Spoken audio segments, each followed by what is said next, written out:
Here's your Farm and Ranch Report from the Montana Ag Network.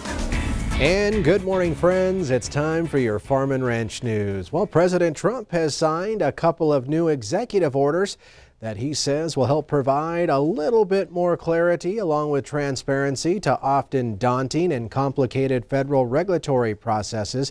He spotlighted past federal overreach by the U.S. Department of Interior along with the Environmental Protection Agency during a recent White House event.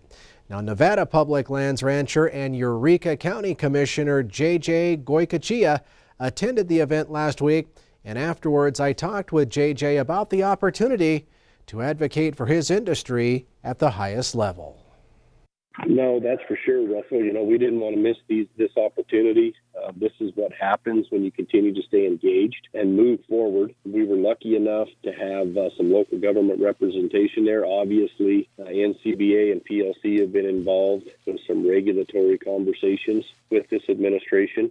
And this is what happens when you keep pushing the ball forward. And the president has heard us, his administration has heard us, and he signed a couple of executive orders today that were pretty big in giving some relief to small businesses, which includes our family ranching operations out here in the West. National Cattlemen's Beef Association Vice President of Government Affairs Ethan Lane echoed Goycochea's comments, saying Washington, D.C. needs help to help our producers succeed and continue to help feed the world, not actively try to put them out of business. He also said the Trump administration understands this, and NCBA and Public Lands Council look forward to continuing their work with them towards that goal. Stay with us. We'll have more ag news right after this.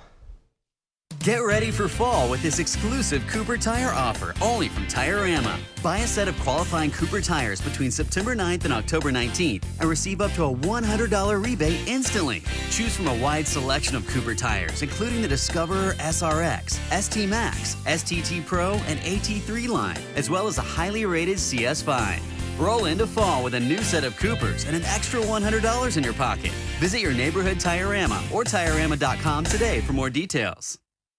Roots, they anchor CHS to Montana. CHS is your partner for feed, for fuel, for agronomy, for grain. CHS is the largest agricultural cooperative in the world. CHS leads because our owners know this land and know how to make the most of this modern farming world. CHS is your cooperative. CHS, creating connections to empower agriculture.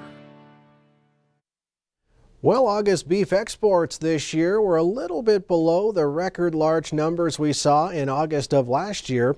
That's according to some new data just released from the USDA that was compiled by the U.S. Meat Export Federation.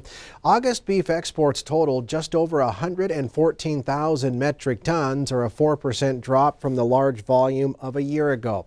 Meanwhile, the export value dropped 8%, coming in at a little more than $690 million, but still not too shabby. January through August beef exports were also just below last year's record pace, declining 2% in volume to just shy of 882,000 metric tons and 1% in value at $5.44 billion. Keep in mind, exports accounted for 14% of total U.S. beef production in the month of August. And finally, the work of a Montana State University professor examining the economic impacts of colony collapse disorder among commercial honeybees was published in the Journal of the Association of Environmental and Resource Economics last month. Randy Rucker, a professor in the Department of Ag Economics in the Montana State University's College of Agriculture, began looking into colony collapse disorder several years ago with some colleagues out of North Carolina State University and Oregon State University for the purpose of estimating its economic impacts.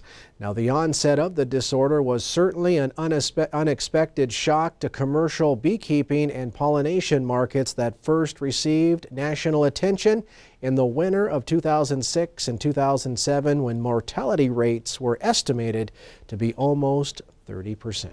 Well, that does it from the Ag Desk. Have a great day.